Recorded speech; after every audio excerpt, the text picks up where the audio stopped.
All right, what's up, everyone? Happy Tuesday.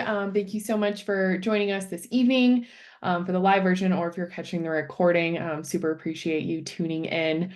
I am super stoked to have Heidi on with us tonight. Heidi is in the process of training for her first 100-mile race, the No Business 100, which I think is that in Tennessee and Kentucky. Is that right? Yes, it's pretty much half and half almost. Yeah. Yeah, that's super cool. So we're gonna hear a lot about that. She's also a mom, which I know is a unique, I guess not unique, but that's something that I really don't know a whole lot about in like balancing training for big races and being a mom and taking care of littles. She's a coach and she just recently also launched her own podcast. So we're gonna hear all about that. So Heidi, I will let you go ahead and introduce yourself and then we will just get kind of dive in. Okay, cool. Hi guys, I am Heidi, like she said. I am a homeschool mom of three kids. I've got three kids ages 9, 6, and 3. And I homeschool them, so I'm home with them all day long. I am just recently now a former military spouse, but I've been a military spouse for a long time before earlier this year when my husband got out of the military. And so I'm familiar with that side of things as well.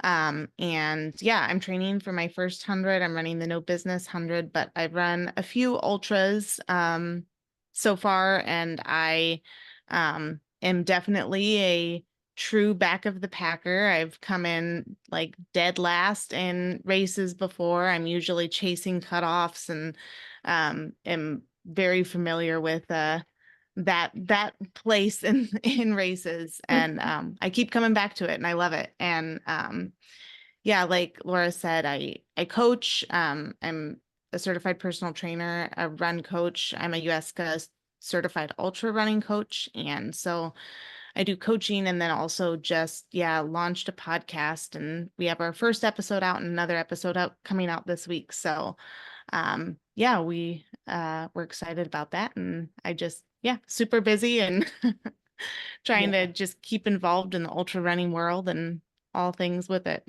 Awesome. Yeah, definitely a lot going on, which I think Yeah. everyone, whether you have kids or not, or work inside the home or outside of the home, I think everyone can relate to kind of juggling a lot of plates and trying to Yep. figure out like where does training for something like an ultra fit in. So, question for you is like kind of going back in time a little bit, like like how did your running journey start? Like, do you remember, first getting into it? Like, was it always like, oh, I want to run an ultra, or kind of where did Yeah, that? no, I didn't know about ultras for a long time. I never liked running. And then I mean never really liked fitness. I didn't do sports or anything growing up. And then when I met my husband, when we were dating, I started going to the gym with him and I got really into like lifting. And then after we got married and I had my son, I didn't really want to take him to like the gym with me and leave him in like childcare and stuff. I just didn't love it. And so I was like, well, I have this jogging stroller. I guess I could just run. That's something I can do with him. And then we actually, because we were military, moved to Germany, and I got kind of in like a mom stroller running group there. And then started kind of just with the progression of I tried a 5K and then I was like, well, I'll do a 10K and just, how it goes. But Mhm. running in Europe was a lot of fun. And I did my first half marathon and my first marathon in Europe. And then just kind of kept signing up for races there because races in Europe are cheaper. And they're it's just cool. It became like my way to sightsee, like go to Madrid and run a half marathon and I get to see the city of Madrid or whatnot. And so that's kind of what locked me into just kind of loving running. And then when we moved back to the States, I had already run my first ultra was a 50K in where was it? It's the Cowtown Marathon in Texas. I don't remember what city it was because that was way back when, but it was more I wanted to qualify for Marathon Maniacs at that time. And one of the ways to qualify was running 2 marathons in like 2 weeks or less, like you run two within that time frame.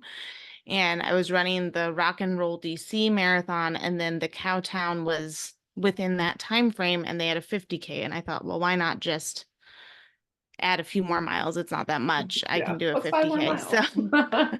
yeah, it doesn't ever seem that bad when you look at it and you've never done it before, but those Yeah. 6 miles make a difference. Yeah. Yeah. Um, so I ran that 50K. And then I was still just kind of in the road running world. That one was mostly road running. I think there was a little bit of trail in it, but it was mostly a road 50K.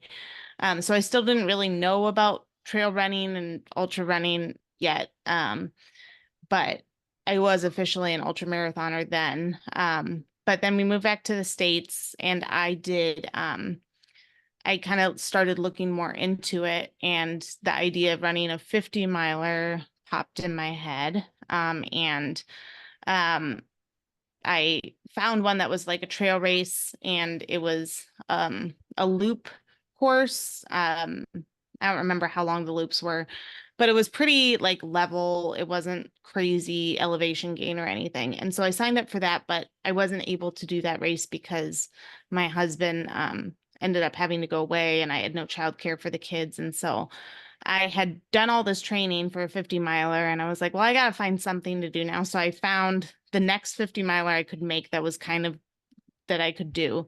And it was the Lookout Mountain 50 miler in like Chattanooga area. Mhm. And I was not at all prepared for that race. It was literally on a mountain, lots of elevation gain. I had not trained. I didn't know anything about that like world. It's not what I'd signed up for. But and so I did DNF that race. I got lost about 31-ish miles in there, and I just wasn't going to make the time cutoff at the next aid station. Um, and so I wasn't too upset about it. It was my first ever DNF, and I wasn't too beat up about it because I think that was kind of the race that introduced me to like true trail and ultra running. I hadn't really been exposed to it much. And so, although it was a DNF, it was kind of an open door to like, well, this is a whole new world. And I really enjoyed this. I'd never been to a race where somebody at the aid station like takes my pack off for me and says, what do you need? And refills it for me. And so I was just like totally blown away because even the 50Ks I'd done were just road races. So it was still just here's your gel, go, and like not anything like the trail and ultra running community. Um, so that was kind of my first introduction. So yeah, I DNF'd, but I was like, all right, well, let's do this. Now I know what to expect, and this is awesome, and this is just what I want to do. Um, so I kind of took a pause for a little while because then I had my third child. And so I wasn't doing as much running in that third pregnancy, which was hard. But then I decided I wanted to come back and do a 50 mile after I had her. And did the Georgia Jewel 50 miler. And that was my second DNF. The first year that I went to Georgia Jewel, I DNF'd that race as well for time cutoffs. But came back the next year and did the Georgia Jewel again. That was last year in 23, and finished the 50 miler. Finished it dead last, 2 minutes before cutoff, but I finished it. Nice. And yeah, and I've done several in the meantime, like 50Ks and just trail races and things like that, like some timed endurance runs. And then yeah, my farthest distance to date is I did a 24-hour race, and I finished just over 70 miles there. So Nice. yeah. That's awesome. That's super cool. So it sounds like just in that timeline, like essentially you've been running for a decade, it sounds like. Your son's Yeah, 9, and just that's kind about. of like when you started. Uh, Yep. and then so just to make this clear, your first trail race was a 50 miler. Yeah. Yeah. Yeah. I mean, and you made it like 30, you said like 31 miles or something. Yep. That's awesome. So you just Yeah. like, I mean, you literally Yeah. like jumped in with both feet, got hooked. Have you Yeah. gone back and done road stuff, or like once you I get have down to not, like I've full not send gone on back trail? to that one yet. Yeah. I've Yeah. not gone back to that one yet. I want to do that one again at some point. It kind of I need to like just go back and look at what the actual elevation, because like when I signed up for that race, I didn't know to like think to look at like elevation gain and stuff like that wasn't even something that occurred to me. Yeah. And so like I was like I can run I'm confident that I can run 50 miles, like I'm good. Yeah. And didn't even like think about the fact, and I think I've kind of just put that race out of my head for some reason. And I do Yeah. want to go back, but I'm curious. I've never gone back and looked what the actual elevation gain of that I'm race curious, so I'm gonna was. look it up right now. I gotta know. And have you run any road races since then, or have you just like full sent on trail since that first trail race? No, I've done some road. Mhm. Yeah, mostly road races with friends now. Like friends that are getting into running and want to do it. It's not my favorite thing Yeah, now, yeah, but I will do them. But yeah, I've mostly kind of just leaned into the trail and ultra. Like even when I sign up for like 5K, 10K, half or whatever, I try to do trail races. yeah. Very cool. Okay, I got curious and I had to look it up. That race has 7,600 feet of um Okay, so ascent. it's pretty comparable to Georgia Jewel then. Yeah, yeah. I've heard that Georgia Jewel is like insanely hard. Yeah. Yeah. Yeah, Georgia Jewel, the first year that I went, I remember like looking up on like the Facebook page and stuff and being like, do I need like poles for this race? Like, Mhm. because thinking back to like my experience at Lookout Mountain, I was like, I poles would have been handy. And Mhm. people were like, oh no, you don't, this isn't that hard of a race. You don't need poles. And so like I was like, okay. And I went up and I went without poles. And there's like a climb in Georgia Jewel. And I mean, it's not technical, but it's just you're just going up for like 7 miles. Like you're just Mhm. going up. There's like no break in climbing. Yeah. And I was like, I grabbed like a big stick just to like kind of take some of the pressure off my legs to get up at that first year. And so the second year I came back with poles, and I'm extremely thankful for them because it was a very muddy, wet year too. Yeah. That's a question that I get a lot from like athletes and other people, like at what point do you use poles? My kind of like hard and fast rule is any race that or race or run objective whatever that has greater than 500 feet per mile gain over like a sustained period of time. So like if it's just Yeah. one steep mile, like no big deal. Yeah, I feel like those like long sustained climbs.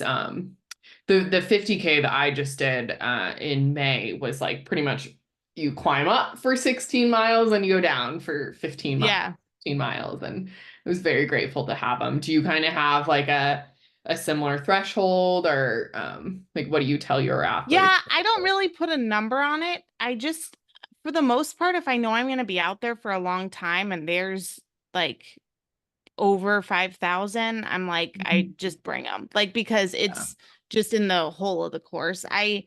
Um, I brought them to Kettle Moraine, which probably some people were probably like, you didn't really need poles for that race. But again, it was because it always rains and I sign up for rainy, muddy races somehow.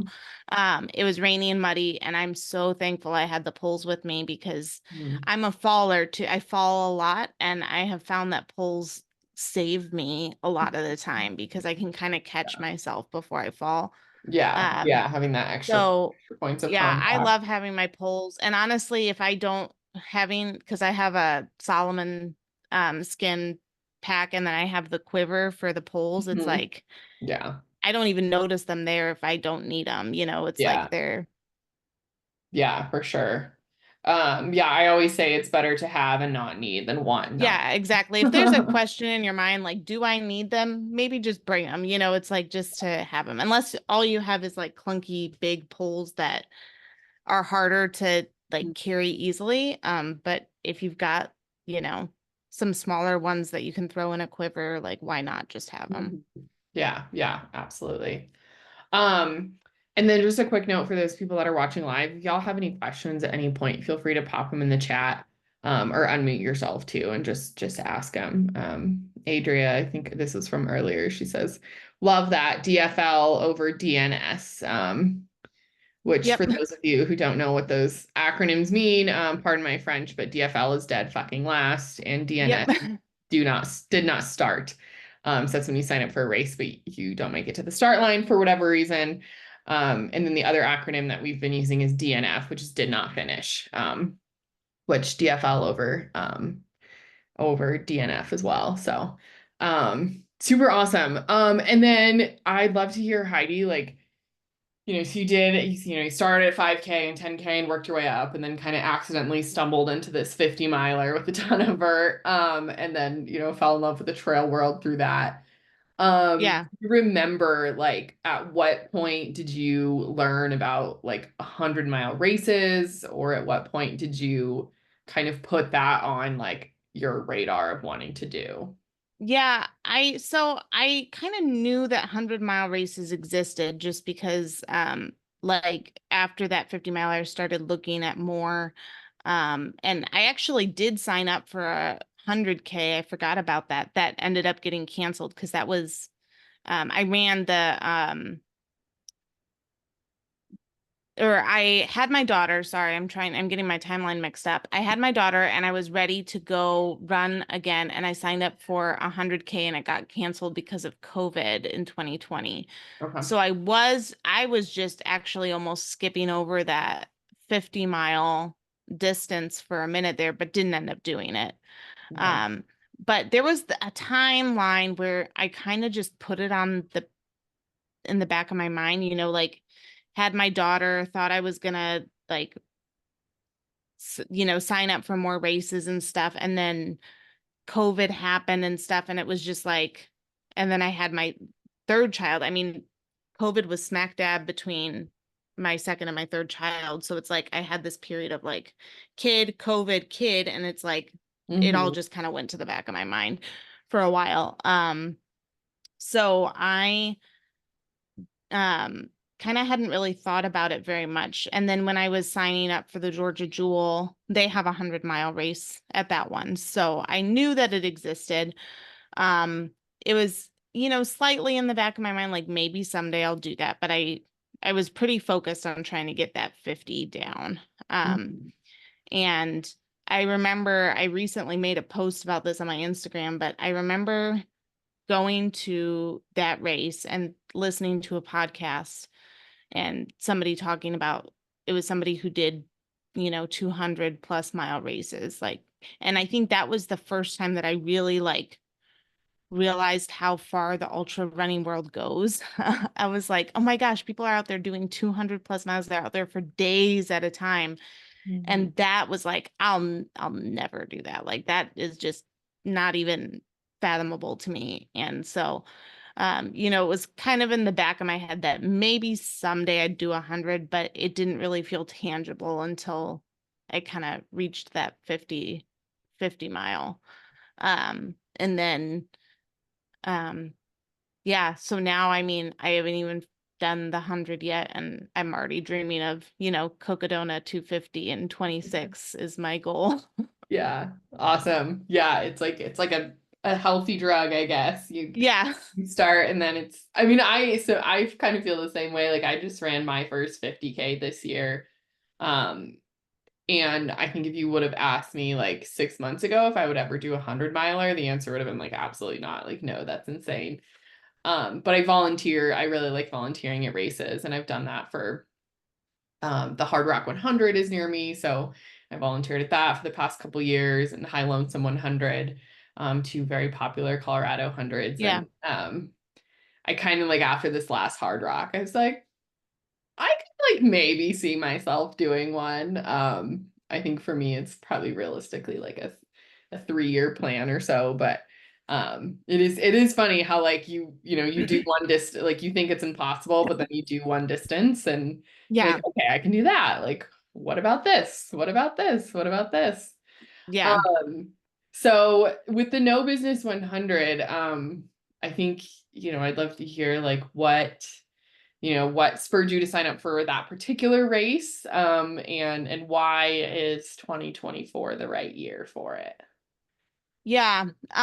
So I knew after I finished my 50 last year, I knew I wanted to do 100 almost immediately. I was like looking at hundreds almost instantly after I finished. Like that night laying in bed, I was looking at hundreds, riding that high of the finish line, you know. Mhm. Um, but I knew 100 was kind of on my radar, and I thought, give yourself a year. Don't jump into anything too soon. Like, give yourself a year to ramp up to that. And then I did. It was literally a month after Georgia Jewel that I did that 70 miles in the 24-hour race. Mhm. Um, and that kind of built my confidence a little bit because I also took that race really like slow. Like I'd been recovering from Georgia Jewel. Um, I had run the Army 10 miler with some friends. Like I just knew that I was not in like prime, like tip top, like race shape. And I still busted out 70 miles in 24 hours on like just a Mhm. 0.65 mile track loop.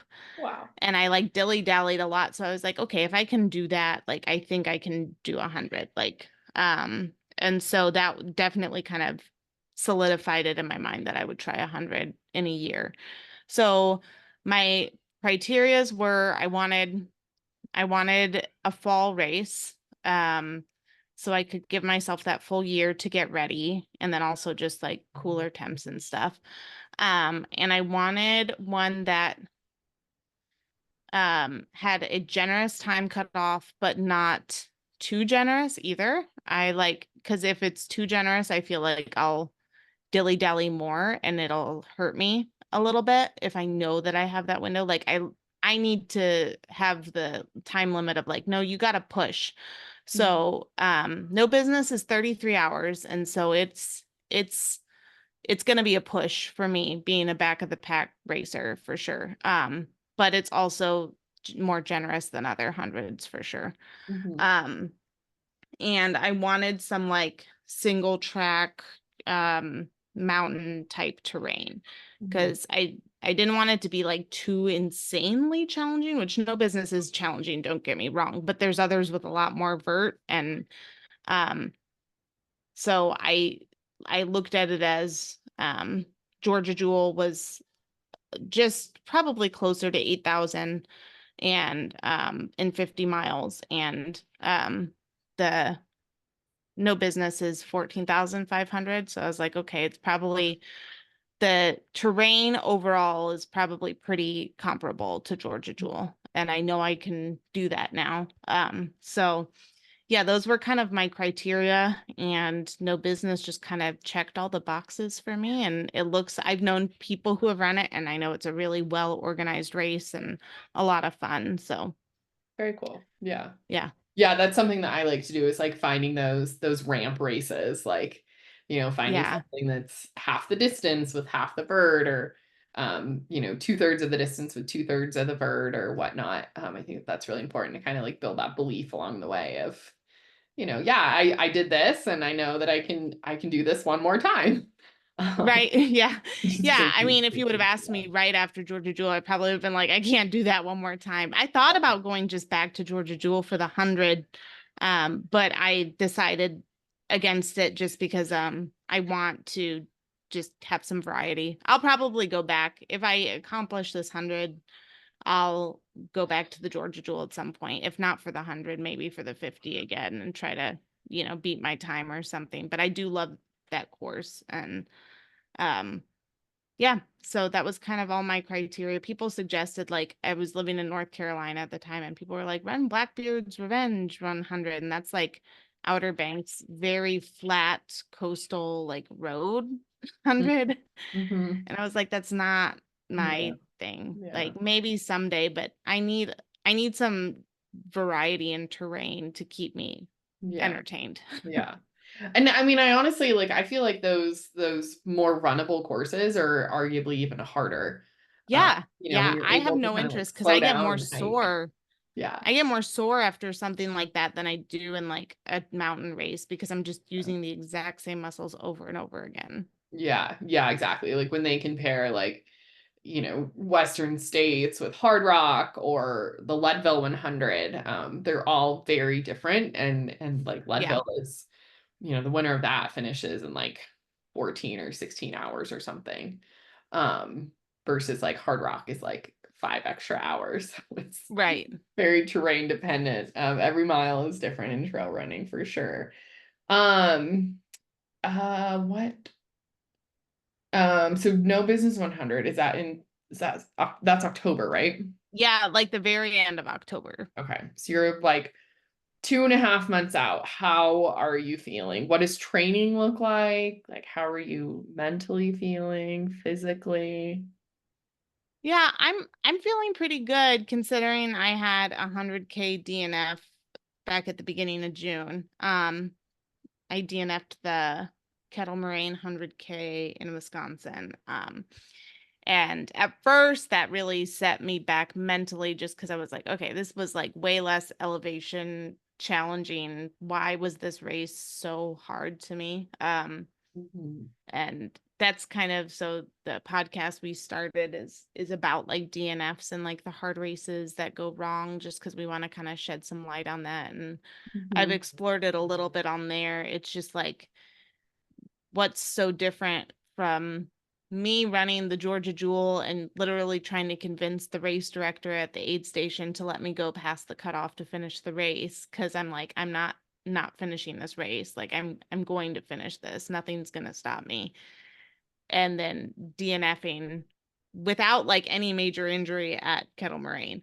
And so it's just kind of so crazy to examine that in yourself and like what the actual difference was and what happened. And for me, I could have finished Kettle Moraine. There was a lot of logistical things happening that kind of set me back from finishing that race. And it was just a hard day out there with the rain and the mud. But um, I'm feeling a lot better now. And my training it's hard because I'm definitely a lower mileage runner. I do not clock hundreds of miles a week. Like I'm never gonna probably hit triple digits in a week, honestly, except for when I run a major race or something. I run generally 5 days a week, and I live now, and we've moved to Savannah, so training for a mountain race here is very difficult because we have no options for climbs. Mhm. I did do like a local trail race, and it was nice to get some like trail time a couple weekends ago because it's very rooty and muddy and stuff, and so that was like a good experience to practice with that. But as far as like vert, I have to do the treadmill or the stairmaster. Mhm. Like that's Mhm.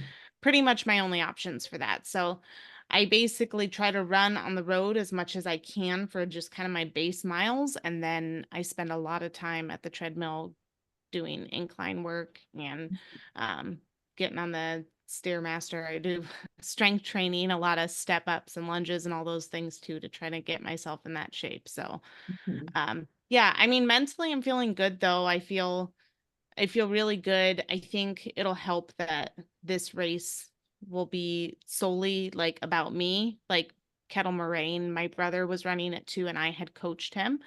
So I'm running my race, but I'm also constantly wondering what he's doing in his race because we weren't Mhm. together the whole time he was ahead of me. And Mhm. so like constantly worrying about that and then having the logistical side of like we've got to check out of the Airbnb at this time. How much sleep can I actually get? That kind of stuff. I won't have to worry about those things at no business. And I'll have a crew and I've got pacers. And so I've asked my friend who's going to be my crew chief to, just make sure that I'm only thinking about me and not them. And if I start asking her, how are you guys doing? What are you doing when I see her at the aid stations to tell me to just stop and only think about myself because I have a tendency to constantly worry about what everybody else is doing. Um, so that's that's kind of I think one of the biggest factors for me is kind of always worrying about everybody else. But it'll be a weekend that's literally solely about me and my finish, and I've got the time, I've got the pacers, so I think it'll be good. It'll be fun. It'll be a learning experience, and yeah. Yeah. Awesome. Very cool. Yeah, I think that that's, especially like I think generally as women and then certainly as moms, like people are always like kind of thinking about other people and but really like on big efforts like that, you have to be selfish. Like Yeah, there's it's just not hard. a lot of like extra energy to give to other people. You need to like absorb other people's energy rather Yeah, I won't have my kids there, which I know a lot of people like to have their kids at races. I am not one of those people. than I love my children dearly, but I cannot handle them having at a race because they're the type of kids that I would like collapse at the finish line and they'll be like, "Mom, can you open my fruit snack?" Like, and it's like, so they no, no, they I would can't. not be great. So I Yeah. that'll help to not kind of have that factor. I can just kind of Mhm. check out as far as like motherhood goes that weekend. And then yeah, just kind of focus on me. But yeah, Mhm. it's hard with three kids. I do my miles at like 4 in the morning and you Yeah. know, just however I can. And it's a lot of time kind of a race against the clock of like what I can get done before I have to, because I'm with them all day long. They don't go to school. So yeah, Mhm. it's a Okay. challenge. Yeah. Yeah, that was gonna be my one question. My another question is how you fit it in with kids. It sounds like before they wake up. Mostly before they wake up. I mean, sometimes it's doing I live in like a looped neighborhood, so I can put them on their bikes and Mhm. the youngest in a stroller and kind of just do some stuff in a loop, but I don't love that. It's just really challenging to do it that way. So it's mostly before they wake up and then strength training. I mean, I'll do strength training with them around the house because I double up a lot of days and do Mhm. strength and running. So I'll run early in the morning before they get up and then I'll strength train later in the day with, during some downtime. Mhm. Yeah, yeah. But And then, you're a running coach and strength coach as well. So are you self-coaching or does someone else do your programming for you? I'm self-coaching right now. Just because that's just kind of what I've done.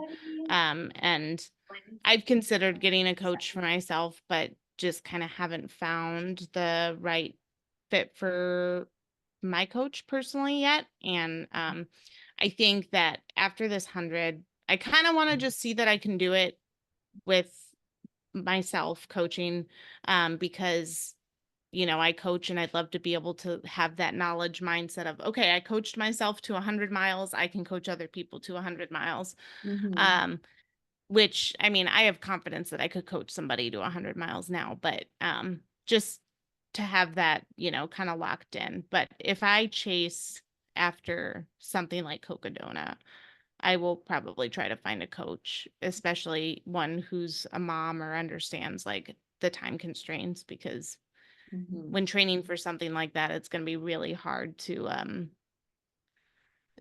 get those miles in. Yeah, yeah, absolutely. Um, that's totally fine, Adria. No worries at all. Um,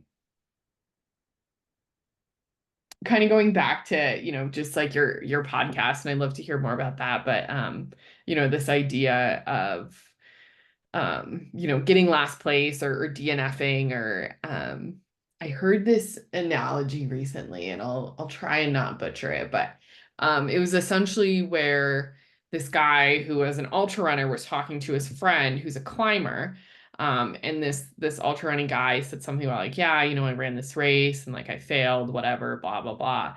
And the climber's like, you tried one time and you failed and like you think that you're a failure. And he's like, in climbing, like we will like attempt a route like dozens and dozens, if not hundreds of times before we get it. That's why they call climbing routes, climbing projects. Like this is a project that you're working on and it can Right. take, dozens, if not hundreds of times, which hopefully it doesn't take anyone hundreds of times to finish a 100 miler, but also like it it can, like you do have to put in all those miles. And I thought that that was a really interesting comparison where like people will run one race and DNF it and then, think that they're a failure. But it's like, there's so many, especially when you do get into those longer distances, things that you have to put together, your feet, your stomach, your Yeah. energy, how much you can eat, how your body holds up, what the weather is doing. Like, there's so many different variables that it's like, yeah, you very well might not nail it on the first try. But so is that something that you've thought about? It sounds like you've had a couple like DNFs in here, but you just kind of use them as learning experiences to keep going. Yeah. I Maybe like a think that little bit about was, your podcast, it explores that. after this last DNF at Kettle Moraine, I kind of really examined. I happened to be taking a long road trip the week after that. And so I spent a lot of time listening to different podcasts and thinking, and I was just thinking, we listen to all these podcasts about everybody, ultra running. You could make the argument that it's becoming oversaturated with the podcasts that are, happening with ultra running. Like, they're great, but there's a lot of them. Mhm. But I just feel like so many of them are just like bringing on these people who've just had these amazing finishes or these amazing races and summers, and talking about like all these, victories. And I was like, okay, well, I don't have that many victories yet. Like, and I'm not saying that to, feel sorry for myself, but I've had very few victories in ultra running. But I keep doing it. It's like after my DNF at Kettle Moraine, I went and signed up for another 100 miler in February. And it's like, why on earth do I do that? Why on earth do I sign up then for another race that I haven't even completed that distance of yet? And I was just thinking a lot about, what keeps us coming back to that, and how to the outside world, it might seem like, okay, why don't you just pull the plug on this and get faster and better at a smaller distance before you start chasing all these crazy things? Um, but the ultra running world is like, no, just keep coming back, sign up for something even crazier, and show yourself you can do it. And just kind of examining that mindset of like how you learn. Like, so I've had several DNFs and I have learned something different every single time. Like, Mhm. it's never the same issue that's causing me to DNF. And so I am learning, I'm, just stacking these bricks of like all these lessons learned, um, to, help me troubleshoot for the next time. And it's like a puzzle kind of, I think, is what it is to me. And I just keep coming back to it to try to figure it out and crack it. Yeah. Yeah. So do you think it's that like that puzzle aspect and that's what keeps you going back of wanting to figure Yeah. it out? Yeah, that puzzle aspect. And then just kind of proving to myself that I can do it. When I've failed once, failed, I use that term lightly because it's not a failure when you tell anybody else that you've run, 58 miles, but it was a failure to you because you didn't do your 100K. Everybody else is like, you ran 58 miles? Like, that's crazy. And so, but I just kind of want it more. I want to just prove that I can do it more, and um, always want to take revenge on the course that, that made me suffer. So I plan to go back to Kettle Moraine again. Mhm. Yeah. Yeah. Yeah. It's that old like you're either winning or you're learning. Yep. That's Yep. yeah, definitely. That's what we've said on, I think, the first episode of the podcast is you finish or you learn. Like, Mhm. there's something to be taken away each time. Yeah, yeah, super awesome. Yeah, and I love that you decided to start a podcast about that because, like you said, and I, fellow back the Packer, have kind of felt this way too. Like, there's a lot of really wonderful podcasts out there, and I get a lot of inspiration and education from them. But I also do find that more often than not, they're highlighting, front of the Packers, podium finishers, or even mid Packers, and I think that, again, those stories are educational and inspirational, but it's also, I want to hear from the people that are really fighting, fighting at the back and Yeah. are out Yeah, there for absolutely. And 32 hours and 59 minutes. And I think those are the really cool stories. and I think there's, when I was thinking about it, it just kind of came to me. I was like, I should just talk on a podcast about this. And a podcast is something I never thought I would do. I don't like to hear myself talk. I don't So I just never thought that'd be something I would jump into, but I just kind of felt the need to run with this idea. And then I teamed, it just kind of happenstance when I was putting out feelers for DNF stories. Somebody reached out and was like, well, I'm like, what are you working on? Like, DNFs fascinate me and like, I want to learn more. And I told her what I was doing, and she's like, do you want somebody to help you with this? And I was like, I would love a partner. So let's just do it together. So Mhm. we're doing it together. And I thought to myself, there's going to be no shortage of guests to have on, because almost every ultra runner that's been in the game for a while has had a DNF. Mhm. And if they haven't had a DNF, they've had a race that went completely wrong, and the thoughts of DNFing popped into their head, and so just kind of examining those moments and those experiences, and why we keep coming back to the sport that literally is breaking us down completely, Mhm. and keep coming back for more. And I think everybody's experience is different, everyone's story is different, and I love hearing them. So Yeah, yeah, absolutely. There was, yeah, Adria says so true. I probably have more shitty races on my resume than ones that went well. me Um, too. but also learned more from those races. Yeah, absolutely. Yeah. Um, yeah, my first 50K in May was like, I mean, I had a couple like loose, time. It was my first one, so really my main goal was like I want to cross the finish line with a smile, which I did. So the spoiler Right. alert there is I checked that goal off. But was significantly slower than I thought it would be. The weather was absolutely horrendous. It I hailed. remember seeing your post. Yeah, it was like hailed, went through a lightning storm, like rain, snow. We learned later there's a tornado nearby. Oh Um, my gosh. and there was a moment I remember I ran the entire thing, start to finish with my friend Danny, and she had some friends there that were crewing us. And there was a moment where her friend was like, we had just run through like 5 miles of a lightning and hail. There was no coverage. The only thing that we could do was like keep running. Um, and we finally got to this aid station. The sweeper was right behind us. And I mean, we were still like significantly ahead of the cutoff. That race, the 50K cutoffs was the same time as the 50 miler cutoffs. They were super generous. Oh, okay. But we were last at that point. So we did have the sweeper behind us for the 50K. Um, and I remember like her friend Brie was like, "Do you want to just like sit?" I mean, we're just like sopping, like drowned rats. And her friend is like, "Do you want to just sit in the forerunner for like a couple minutes and warm up?" And I looked at Danny and I was like, "Danny, like if we get in that car, like we're not gonna get out. Like You're let's not just gonna get keep out. Yeah. going." Like Yeah. we can't stop now. Like we're never gonna finish if we do. We just have to Yeah. like stay uncomfortable. Yep. We did, and other people throughout that race had offered us rides and we turned them down. But yeah, that was definitely a moment of like, I'm gonna take DFL over DNF. We ended up not getting last. I don't know what happened. We ended up like somehow, I think they diverted some of the 50 milers because of the weather. And so we ended up Yeah. beating some of those people. But yeah, that was like quite the moment of like, why am I choosing to do this? Like this is just Yeah. throwing me. But yeah, I'm gonna keep going. Yeah. But then it's a story to tell and an adventure you never forget.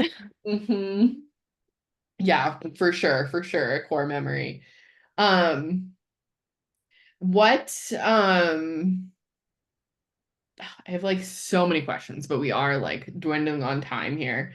Um, you mentioned like running with some friends and liking to sign up for those shorter races with friends that are getting involved. That's another question that I feel like a lot of people have. Like, oh, I have no one to run with. Like, does your spouse run? Do you have like a pretty solid running community there? I know, certainly like being a military spouse, you have probably moved around a lot. But how do you find community and people to share, some of those miles with? Yeah, when we were living in North Carolina, I had been involved with a mom like fitness group, and met a lot of people who I ended up running with a lot there. And then I kind of stopped going to that at a certain point, just because it was just hard with my schedule and everything. But I continued to run. I made some, good friends, and we would just kind of run together. And one of them, I got completely invested in the trail and ultra running world, but then I feel like I was slowly introducing everybody else to it. People would Mhm. sign up for a little trail 5K and just be amazed that they were like, there's snacks here. It's not just gels, like there's snacks. I'm like, yes, there's snacks. Come, there's Mhm. snacks.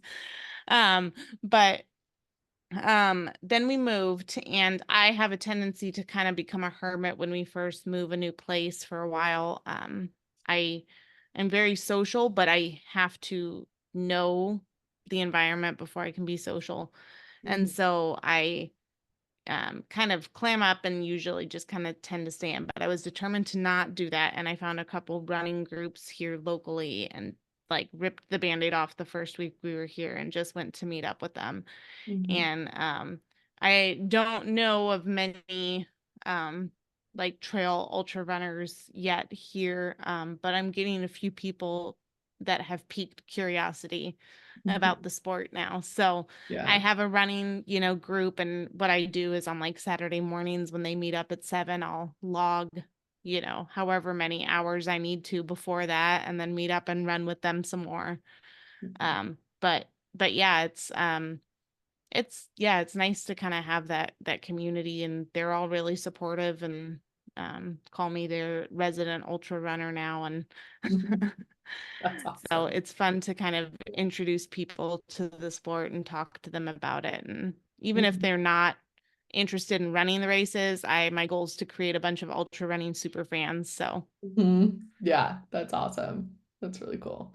yeah, I but I mean, there's running groups everywhere. Like if you Mhm. struggle with the community, just Google, Facebook has Mhm. groups everywhere. I mean, our area here in Savannah, I was surprised to find there were like 6 different running groups, Mhm. and there's just a couple that are closer to me that I go to. But I mean, join the Facebook group. And then even if you can't meet at their meeting times, there's probably other lurkers in the Facebook group who can't meet at those meeting times either. And Mhm. maybe you can log some miles with somebody else who has similar goals. And it Mhm. helps me from, a safety standpoint to know that I have people to run with. Mhm. And because although I'm very comfortable running alone, it is nice to have some company, especially when it's dark out. And here I'm always on the roads here, and as crazy as some people think I am for saying this, I feel much safer on a trail than I do on the roads. Mhm. Roads scare me. And so like having people on the roads with me really helps. But yeah, I had never really put feelers out for like running groups before we moved here, and I was just kind of shocked at how many I found. Yeah, yeah, there's certainly a lot out there. And that's my recommendation too to people is just, it is scary to show up and be, the new person in a group. But I think by and large those run clubs are super welcoming and just stoked to have, someone there. And like you said, even if the time doesn't work out for you, you can usually like find someone to run with outside of that. We actually have a list on the Back of the Pack website of I'm slowly building a giant directory of like back of the pack pace friendly run clubs and That's pretty impressed awesome. at I've like got a couple that you coast to can coast. Yeah, if you I've send them to me, I'll I've got a update couple the you can list. add from here because Yeah. one of them, when I showed up to it, like I'd say half of the people just like walked ran. Like Yeah. it was a very chill club, and then they eat tacos and drink beer after. And so like Mhm. it's a really kind of fun environment. I'm like, why haven't I looked up these groups before? Yeah. Yeah, in so many places. I mean, I know of a town here that has population of 800 and they have a run club. Like so many places Yeah. have them. Like brew I always recommend people try and find breweries or Yep. running stores. And those are usually like the two culprits that will have them. Yeah. Um, if not like local gyms or whatever. But those are the two that I've frequently found will have them. Or, if there truly isn't one, like be the person to start it. I just started one here and 6 people showed up to the first run. So That's awesome. yeah, and so I think just like providing that community and like you said, like ripping the band-aid off and finding that 2 seconds of bravery it takes to show up to one. So Yep. super cool. All right, couple last just kind of fun questions and then we'll wrap it up. And again, like, if you're on live and have questions, feel free to unmute yourself or pop them in the chat. But what is your favorite trail snack? My favorite trail snack. It varies by race. Like at Kettle Moraine, I never really reached for PB&Js, but for some reason that day I was slamming their little PB&Js at each aid station. They tasted so good to me. But my ultimate go-to is Coca-Cola and potato chips at aid stations. I love potato chips and Coca-Cola. I get my salty and sweet. Yeah, love that. And then what is your favorite piece of gear?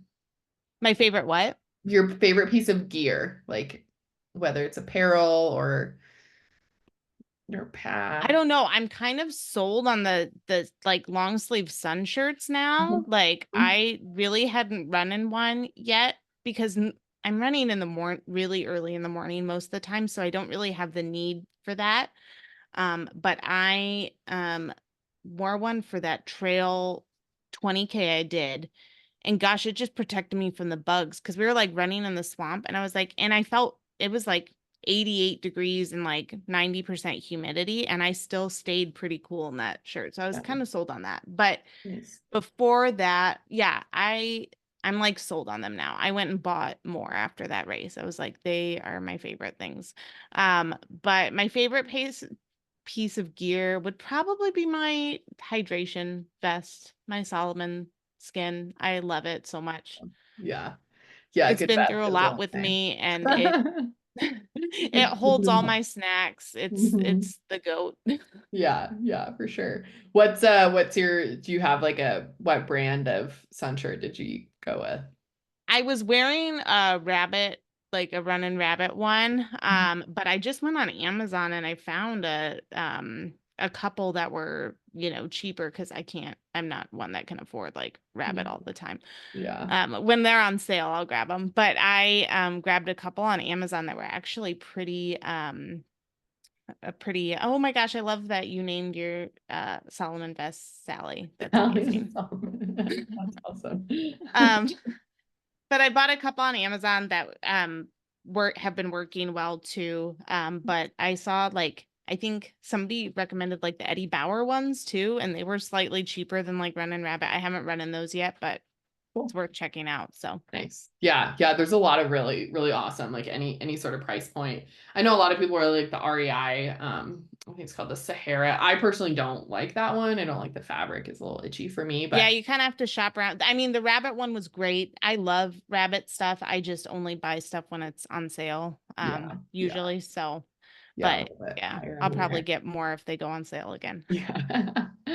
Um, awesome. And then where can people find you to follow you, to listen to your podcast, and then also if they want to work with you as their coach and maybe just like a Yeah, little bit about the coaching you do, like kind of what's, I know you mentioned you like working with moms, but yeah. So, I mean, as far as coaching goes, like I definitely started out kind of coaching, you know, people of all ability levels, moms, and kind of leaned into that. And I did, everything from 5K to ultra marathon, but I'm kind of really trying to lean into the niche of like people trying to get into that trail and ultra running world. Like, and so I, especially like with moms or people who have just like really busy schedules, I get it. And so I love working with people and trying to help you work that training around your crazy life. So yeah, I'm on Instagram. It's at strong.mama.miles. And the link to like my website and everything is there. Um, and then the podcast is called Let's Run That Again. We should be on every like podcast service except for, and I'm working on an Apple podcast. They were a little bit of a headache to get through at first. mhm. But we should be on there probably this week. And our first episode's out, and our second episode will come out on Thursday, and we're gonna release weekly after that. So, yeah, and then we have an Instagram. It's just at Let's Run That Again too. So, especially like if you have we are always interested in people that have stories to tell. So if you have a story to tell, reach out to us, or if you know of somebody who you think should come on the podcast, we'd love to hear that too. Very cool. Awesome. Well, thank you so Adria. I love Yeah. this. Adria says ultra running for anyone to lose your soul and your paycheck on a trail. Yes, it's true. Um, All you need is a pair of shoes, right? I know, That's yeah, that's like the biggest lie in trail running. right. Shoes and a vest and this and that and snacks. But Yep. well, awesome, Heidi. Thank you so much for sharing with us. I'm gonna get this recording up on YouTube. So I'll send it to you and then it'll go out in our email list as well. And yeah, thank you so much for sharing your story and good luck. The No Business Yeah. 100. Thank Very you. excited to hear how that goes. Awesome. Good luck, Adria. I hope your first 100 goes great too. All right. Thank you so much for having me. All right. Have a great night, everyone. Bye. Bye.